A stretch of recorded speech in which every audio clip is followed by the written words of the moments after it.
दोस्तों, US deputy secretary of state Christopher Landau हैं।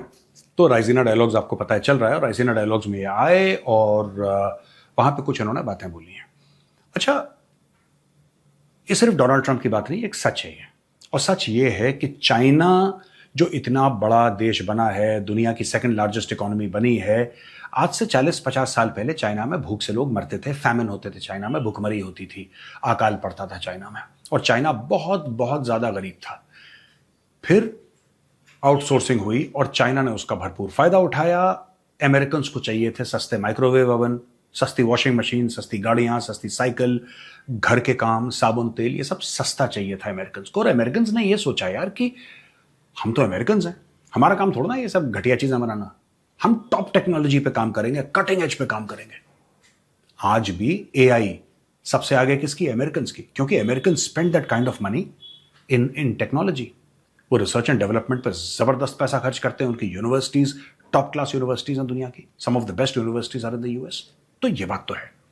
लेकिन अगर मैं 30-40 साल पहले की बात करूं तो अमेरिका ने बोला कि यार हमें ना फोकस करना चाहिए उस चीज पे जिसको कहते हैं ना ये मलाई, हम मलाई खाएंगे यार, बाकी दूध वूध।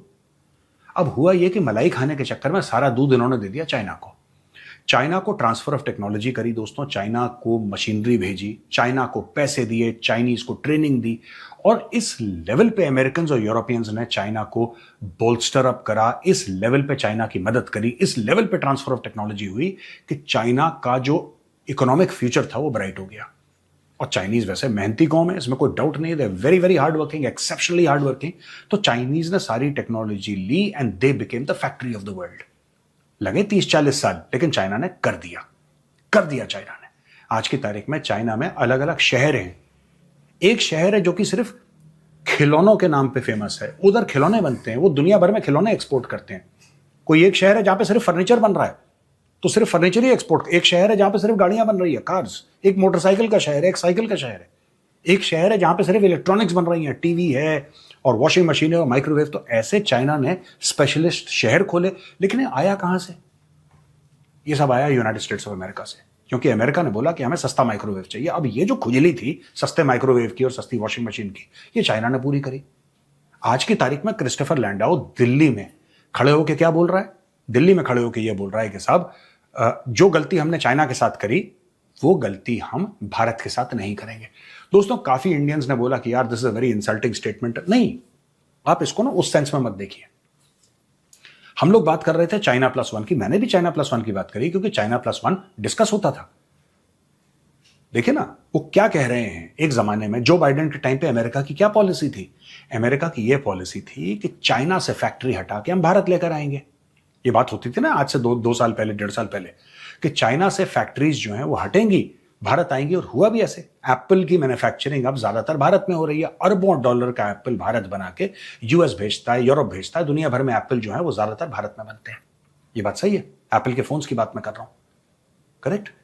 ये ऐसा पहले नहीं था, पहले चाइना ही बनाता था। अब उन्होंने बोला कि नहीं यार, चाइना जो है ना ये भस्मासुर बन गया है। चाइना दुनिया का भस्मासुर बन गया है। चाइना ऐसा है कि अब जिस देश ने यानी कि अमेरिका ने चाइना को बनाया, अब वो अमेरिका को ही खाने को दौड़ रहा है। लिहाजा हमें एक काम करना चाहिए कि अब चाइना का ऑल्टरनेटिव ढूंढना चाहिए। चाइना का ऑल्टरनेटिव ढूंढना चाहिए। चलो इंडिया को, थाईलैंड को, साउथ कोरिया को, वियतनाम को, इंडोनेशिया को, इन सारी कंट्रीज के अंदर हम मैन्युफैक्चरिंग लेकर जाएंगे और धीरे धीरे मैन्युफैक्चरिंग ऐसी करेंगे कि चाइना से फैक्ट्रीज हटके यहां पे आ जाएंगी।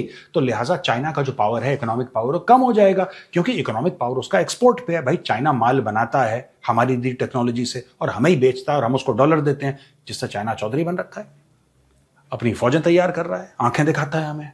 तो क्योंकि आंखें दिखाता है चाइना, तो फिर हम एक काम करेंगे, हम इंडिया जैसे कंट्रीज में और हम अपनी टेक्नोलॉजी डालेंगे और चाइना से फैक्ट्रीज हटा के भारत लेकर आएंगे। डोनाल्ड ट्रंप आया तो डोनाल्ड ट्रंप ने बोला हम ऐसा क्यों करें? अगर हम भारत के साथ भी वही करेंगे जो हमने आज तक चाइना के साथ कराया है, तो हम यहां पे एक दूसरा चाइना खड़ा कर देंगे। कल भारत है, भारत बहुत आगे निकल जाएगा, लेकिन हमें क्या मिला उसका? हमें तो कुछ नहीं मिलेगा। तो डोनाल्ड ट्रंप का यह मानना, और उसका मानना गलत है, उसका इंटेंट अच्छा हो सकता है, I am willing to give him the benefit of the doubt, लेकिन उसका यह मानना कि अमेरिका मैन्युफैक्चर कर लेगा, ये बहुत बड़ी गलतफहमी है। अमेरिका कभी वो मैन्युफैक्चर, देखिए मैन्युफैक्चरिंग इकोसिस्टम दोस्तों, उसमें कई सारी चीजें होती हैं। America simply does not have the man power. मैं आपको छोटा सा एग्जांपल देता हूं क्यों अमेरिकन थिंकिंग गलत है, और हमें समझना पड़ेगा कि इनकी थिंकिंग गलत क्यों है। अमेरिका H1B वीजा देता है, भारत मैक्सिमम 70% H1B वीजा 2025 में भारत ले गया, 70%। उस 70% में 95% भारत के सॉफ्टवेयर प्रोग्रामर थे। आपको क्या लगता है कि अमेरिका को भारत के सॉफ्टवेयर प्रोग्रामर क्यों चाहिए? आप सोचिए। हाँ, आप ये कह सकते हैं कि भारत के सॉफ्टवेयर प्रोग्रामर आपको थोड़ा सस्ते मिल जाएंगे, ये डन है, आई अंडरस्टैंड दैट। लेकिन ये भी बात है कि अमेरिका के पास वो स्केल नहीं है जो भारत के पास है। दे simply do not have that kind of scale. America, क्योंकि अमेरिका की पॉपुलेशन ही नहीं है इतनी। भाई स्केल इज, पॉपुलेशन से ही तो बनेगा स्केल, वरना स्केल आप कैसे बना लेंगे? कल आपको, अगर आपको 50,000 सॉफ्टवेयर प्रोग्रामर चाहिए और आपने बोला कि नहीं हम इंडियंस को बिल्कुल नहीं लेंगे, जीरो कर दो इंडियंस को, just remove all the Indians, हम सिर्फ 50,000 अमेरिकन सॉफ्टवेयर प्रोग्रामर आपको अमेरिका में मिलेंगे नहीं। मैं ये नहीं कह रहा नहीं है, आपको फ्रीली अवेलेबल नहीं मिलेंगे, मैं ये कह रहा हूं। तो आपको चाहिए भारत, क्योंकि इंडिया के पास स्केल है। अब अमेरिका कह रहा है कि नहीं, हम सब चीजें अपनी खुद कर लेंगे, क्योंकि हम एक और चाइना तैयार नहीं करना चाहते। लिहाजा जैसे कि इंडिया है, तो हम अगर इंडिया को वही फैसिलिटी देंगे तो 40 साल पहले हमने चाइना को दी थी, तो एक और चाइना तैयार हो जाएगा, which is not true actually, right. America की पॉलिसी हर समय दोस्तों शॉर्ट साइटेड रही है, और जो भी इन्होंने पॉलिसी अपनी ग्राउंड पे एग्जीक्यूट करी है, वो वापस सांप की तरह इनको डसने के लिए आई है। क्योंकि जैसे मैं आपको एक उदाहरण देता हूं छोटा सा, यही डोनाल्ड ट्रंप, जिसका बंदा है Christopher Landau, deputy secretary of state, जो कह रहा है कि नहीं हम एक और चाइना तैयार नहीं करना चाहते, या वरना we will not give India the same thing that we give to China, right. यही डोनाल्ड ट्रंप, इसका बॉस है डोनाल्ड ट्रंप। डोनाल्ड ट्रंप ये कहता था कि यार पाकिस्तान को हमने इतने पैसे दिए, पाकिस्तान ने हमें धोखा दिया। ये देखिए अपने स्क्रीन पर डोनाल्ड ट्रंप का ट्वीट है, ये न्यू ईयर को भेजा है, 1 जनवरी का ट्वीट है, जब पिछली बार वो प्रेसिडेंट था फर्स्ट टर्म में, तब उसने ट्वीट करा है। पाकिस्तान को उसने मुंह पे गाली दी है कि धोखेबाज लोग हैं। उसी पाकिस्तान के साथ बैठ के दोबारा देखिए ना, यही चीज होती है। आप ये कह रहे हैं पब्लिकली कि पाकिस्तान एक धोखेबाज मुल्क है, आप ये कह रहे हैं, आप ये मान रहे हैं, आप ये तस्लीम कर रहे हैं, और फिर पाकिस्तान के साथ आप डील साइन करते हैं, क्योंकि आपको लगता है कि आपका शॉर्ट टर्म बेनिफिट है।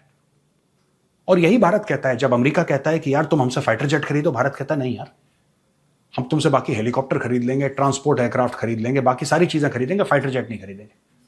फाइटर जेट अगर हमने खरीदने हैं तो हम ज्यादा पैसा देके हम फ्रांस से खरीदेंगे।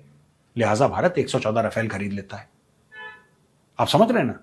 तो यूएस की जो शॉर्ट साइटेड, अगर यूएस ये कहता आपने चाइना को मदद करी, आपने बोला कि हम चाइनीज की मदद करेंगे, ठीक है, आप कर सकते हैं, बिल्कुल कर सकते हैं, आप जिस मन चाहे मदद करिए, लेकिन आप डेमोक्रेसी करते थे। जब आपने चाइना की मदद करी, चाइना हार्डकोर कम्युनिस्ट कंट्री थी, it was a hardcore communist country. आज भी माओ के प्रिंसिपल्स पे चल रही है, लेकिन आज की तारीख में चाइना बहुत ज्यादा लिबरलाइज हो गया। It's almost a capitalist country, it's a capitalist country. वो चाइनीज कम्युनिस्ट पार्टी है वहां पे नाम नेहाद, लेकिन है तो कैपिटलिस्ट कंट्री। लेकिन 40 साल पहले तो चाइनीज कम्युनिस्ट कंट्री थी। आपने कम्युनिस्ट कंट्री जो आपके बिल्कुल वैल्यूज के बरखिलाफ जाती है, आपने उसकी मदद करी। आप अपने आप को डेमोक्रेसी कहते हैं, मैं यहां पे अमेरिका की बात कर रहा हूं, लेकिन आपने पाकिस्तान की मदद करी जहां पे मिलिट्री डिक्टेटर थे। फिर आप कहते हैं कि इन लोगों ने धोखा दे दिया। भाई जब आपकी आइडियोलॉजी नहीं मिलेगी तो धोखा ही मिलेगा फिर। तो अमेरिका को समझना चाहिए। आज की तारीख में बड़ी तारीफें कर रहे हैं कि मुझे लगता है कि भारत बहुत एक बड़ा देश है और बहुत ज्यादा टैलेंट है भारत में, और ये वो, यही क्रिस्टोफर लैंडाउ ये हमें अब चूरन दे रहा है कि भाई भारत बहुत अच्छा है, ये है वो तो ठीक है, अच्छे हैं, हमें पता है हम अच्छे हैं यार, लेकिन फिर इसका ये कहना है कि साहब हम ना वो नहीं कर सकते दोबारा गलती जो हमने चाइना के साथ करी। चाइना की मदद करना या किसी देश की मदद करना या किसी देश को टेक्नोलॉजी ट्रांसफर करना ये गलती नहीं है। आप किसको टेक्नोलॉजी ट्रांसफर कर रहे हैं ये गलती है, ठीक है। अगर आपका भाई है और आप उसके सामने पर्स अपना छोड़ देंगे, अपना जो पर्स है पैसों का भरा हुआ, तो कोई दिक्कत नहीं, आप कहेंगे भाई मेरा पर्स है, ध्यान रखना मैं जरा आ रहा हूं।